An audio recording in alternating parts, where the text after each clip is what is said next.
Con respecto a la provincia de Santa Fe, que es lo que más nos importa obviamente porque nosotros vivimos en ella, el problema fue bastante complejo. Es cierto que no se produjeron los saqueos que sí padecieron otras provincias como Tucumán y Córdoba, por ejemplo, pero aquí todo parecía indicar el lunes pasado que el problema se iba a agravar aún más, hasta que finalmente el martes se logró la solución al problema cuando Bonfatti por decreto estableció un incremento salarial determinado y que elevó el salario mínimo de bolsillo a 8.100 pesos, creo que esa es la cifra exacta. Tal cual lo informó la capital, hubo algunos de los más radicalizados policías criticaron duramente la solución del conflicto, pero bueno, lo cierto es que por el momento retornó la calma a la fuerza policial, pero al día siguiente Bonfatti dijo que los policías que se habían autoacuartelado habían actuado como sediciosos, como delincuentes. Entonces cabe la pregunta si desde el principio Bonfatti los consideró delincuentes y sediciosos porque negoció, porque él lisa y llanamente no los denunció desde un principio y no hizo lo imposible por castigarlos duramente.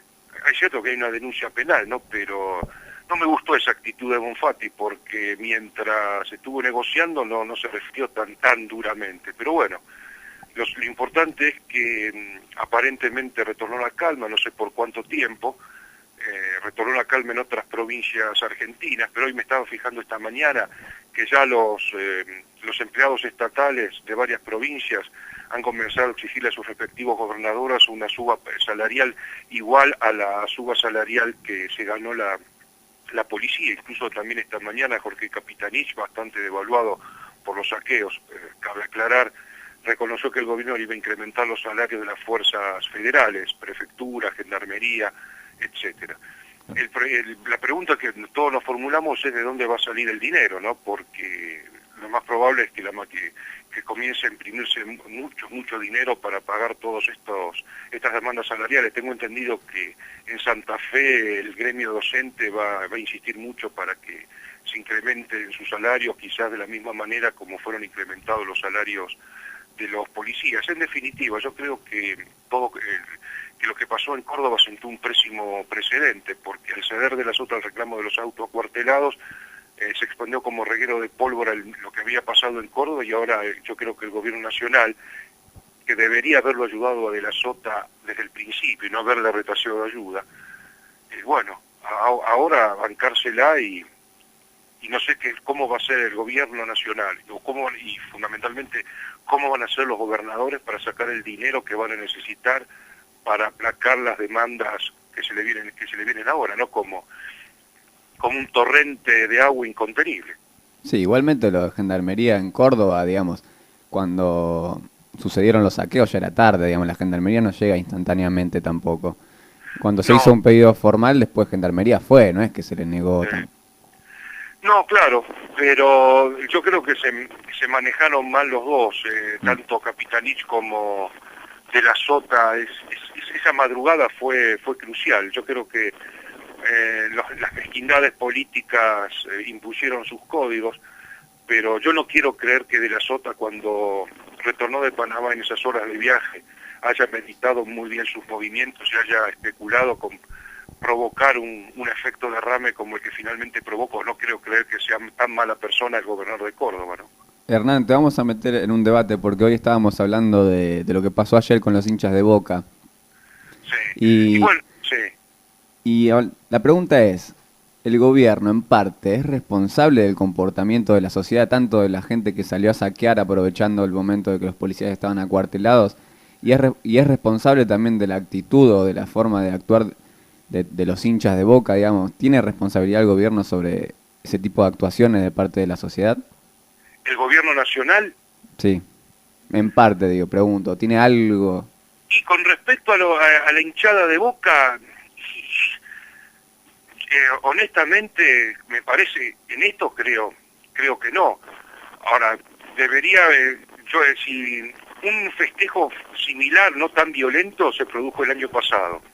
Cuesta entender que no hayan previsto que algo similar podía suceder, sobre todo teniendo en cuenta lo que pasó en esta última semana, y no se hayan puesto de acuerdo Macri y Cristina con Angelici, el presidente de Boca, para tratar de ver cómo impedir una salvajada semejante.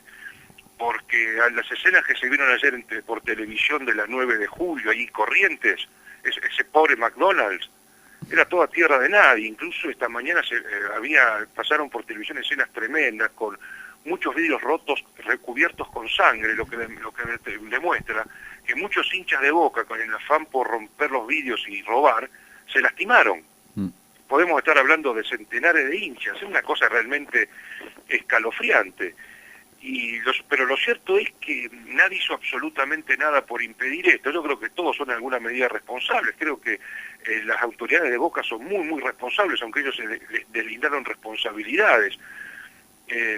¿Y cómo podemos describir? Verlo a Montenegro, por ejemplo, el secretario de Seguridad porteño, jugando al fútbol con su hijo en la cancha de Boca a las 5:30 de la tarde, mientras ya se sabía lo que podía llegar a ocurrir en la 9 de julio, fue llanamente tragicómico, y escuchar al vicepresidente de Boca, el demo progresista Oscar Moscariello, hablando de que, quejándose y criticando duramente a los barrios, a los hinchas, y Angelici diciendo que esto no es Boca, que eso es lo que pasó en la 9 de julio no es Boca.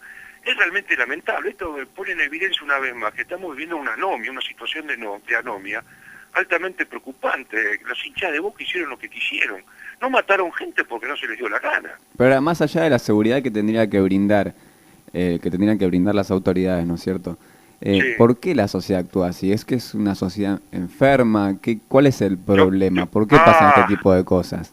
Máster, si tuviera la receta, esta pregunta obviamente merecería todo un seminario con mucha gente experta. Yo te diría, muy a grandes rasgos, yo creo que desde hace muchísimo tiempo que nosotros como sociedad yo no sé si estamos enfermos, pero no, digamos, la ley no las pasamos por esa parte del cuerpo que comienza cuando termina la espalda. ¿Por qué? Pero también también el ejemplo que se brinda de arriba es muy malo. Y no me refiero exclusivamente al gobierno nacional actual, a las autoridades provinciales actuales. Desde hace décadas, y yo me atrevería a decir que los sucesivos golpes de Estado que se produjeron en la Argentina a partir del 30 en adelante socavaron la creencia y la convicción del pueblo en la necesidad de respetar la ley, ¿no? Como dijo el Carlos Nino en su libro del año 92, La Argentina, un país al margen de la ley. Efectivamente, somos un país que nos hemos acostumbrado a vivir al margen de la ley, y lo peor de todo es que nos estamos acostumbrando a los atropellos que se produjeron ayer en el 9 de julio y a los saqueos que asolaron en Argentina durante todos estos días. Los estamos empezando a considerar como algo normal, cuando se trata de algo tremendamente aberrante, ¿no? Podemos decir entonces que, digamos, es responsabilidad de los gobiernos, pero de todos los gobiernos que tuvimos. Y yo creo que de los gobiernos desde hace muchísimas décadas, pero también es un serio problema educativo. Me parece que es un problema, a lo mejor, no sé, yo no digo que sea genético, porque no creo que nosotros... Pareciera que sí. ¿Qué sé yo? A lo mejor nosotros nunca, desde el año 1810 adelante, nunca nos caracterizamos por ser un país muy civilizado, que digamos. Sí. Mucho se habla de la generación del 80 que tenían un proyecto de país, que lo tenían, gente muy capacitada que lo eran, pero era un país para pocos, y para solucionar el problema de los rebeldes del interior del país no dudaron en aplicar la pena de muerte, ¿no? Porque era una pena de muerte pública, no estaba sancionada, pero era una pena de muerte. Hernán. Si no preguntarle a Peñalosa, a Varela y a tantos otros. Pero ¿cómo le vamos a preguntar a ellos si ya están muertos, Hernán? Por favor. Dios mío. Bueno. Hernán, te hago una pregunta como para también cambiar un poco de tema y volver a Santa Fe, que como bien dijiste es el lugar donde vivimos. Sí. Vos hablabas, ¿no es cierto?, de que el gobernador, si bien estaba, por llamarlo de alguna manera, dudando con este tipo de operaciones que la verdad que fueron bastante arduas, sí. ¿Cómo caracterizás vos el hecho de que no va a tomar medidas en contra de los policías acuartelados? porque si bien en otras provincias Sí. la justicia va a actuar, ¿no es cierto?, contra los sediciosos, ¿no es cierto?, como se los calculó.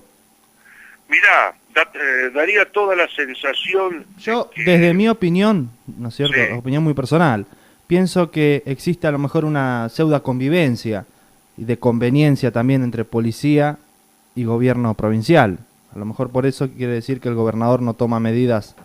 Vamos a hacer referencia, por ejemplo, cuando desde la Cámara de Diputados un diputado de la Cámpora acusó al gobierno de narcosocialismo. Claro, de alguna manera puede Bueno, Bueno, pero pero no nos olvidemos hay- de los tiros en la casa del gobernador. y claro, mirá, probablemente Bonfatti hizo lo que pudo.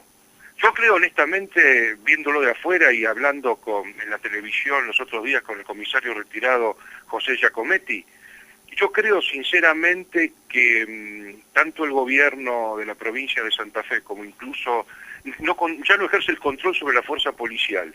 Y me da la sensación de que la tropa no cree en ningún jefe policial, porque si no, no se hubiera producido lo que se produjo. Es decir, creo que en estos momentos la fuerza policial en Santa Fe es una fuerza autónoma, descontrolada, y que se ha transformado en un problema muy serio para el gobernador Bonfatti. Yo creo honestamente que si la fuerza policial en Santa Fe decidiera autoacuartelarse la semana que viene, lo haría sin problema y Bonfatti no podría impedirlo, como tampoco lo podrían impedir las actuales jefaturas policiales, ¿no? Porque tengo entendido, por lo que leí en la capital, han sido confirmadas por el gobernador, pero yo creo que, no sé en qué porcentaje, pero creo que hay un importante sector de la tropa policial santafesina que no respeta ni a sus propias autoridades ni al gobernador Bonfatti, lo cual me parece de una extrema gravedad. Yo creo que esa es la situación, el estado de situación actual. No sé si ustedes piensan lo mismo. Sí, evidentemente, bueno, con este tipo de actos, como que se acuartelan y demás, Sí. terminamos pagando el pato nosotros, porque quedamos indefensos. Y claro, con esto sí que no pasó algo realmente grave en la provincia de Santa Fe como pasó en Córdoba o en Tucumán. En Tucumán fue realmente dantesco. Pero yo creo que estamos indefensos por completo.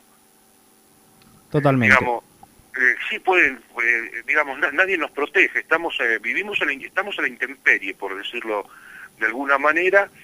Y me da la sensación de que lenta y progresivamente las autoridades provinciales y la autoridad nacional está perdiendo el monopolio del uso legítimo de la fuerza, que es lo que hace la esencia del Estado. Entonces, si se pierde eso, entramos en la selva. Claro. Nosotros durante esta semana, desde el martes pasado hasta este martes en que se solucionaron momentáneamente los conflictos, vivimos en la jungla, retornamos a la época de piedra. Y hubo saqueadores que ingresaron en domicilios particulares. Eso es verdad. Imagínense ustedes que están a la noche en su casa y entran 20 saqueadores. No, Imagínense. No, y bueno, pero eso fue lo que pasó. En algunos sí, casos. y ¿no? además la propia gente, ¿no es cierto?, defendiéndose con armas. La verdad, Hay una foto, ayer vi una foto que salió creo que en La Nación, quiero creer que era natural, que no estuvo preparada, de una persona, de un tipo que defendía su comercio, que parecía el Sylvester Stallone Rambo, Claro, pobre hombre. armado con ametralladoras, pero con un armamento, yo no sé de dónde lo sacó, y estaba preparado para la guerra. Tenía ametralladoras y fusiles en ambas manos. Para colmo después Entonces es realmente muy complejo todo, ¿no? para colmo después la policía, me parece que en Tucumán, después si me sentí equivocado, reprimiendo a la gente que estaba protestando por las pérdidas. Lo de Tucumán fue realmente terrible, casi surrealista. Vos imaginate, con toda razón, miles de tucumanos salieron a protestar, a insultar al Perovich, que me parece un individuo absolutamente detestable, a pesar de que sea kirchnerista. Estamos de acuerdo. Insultó a la policía con toda razón, porque gracias al autoacuartelamiento de la policía sufrieron los saqueos. Resulta que la policía, cuando se soluciona el conflicto, sale a la calle, se enoja con los caceroleros y los empiezan a moler a golpes, y sale en ese momento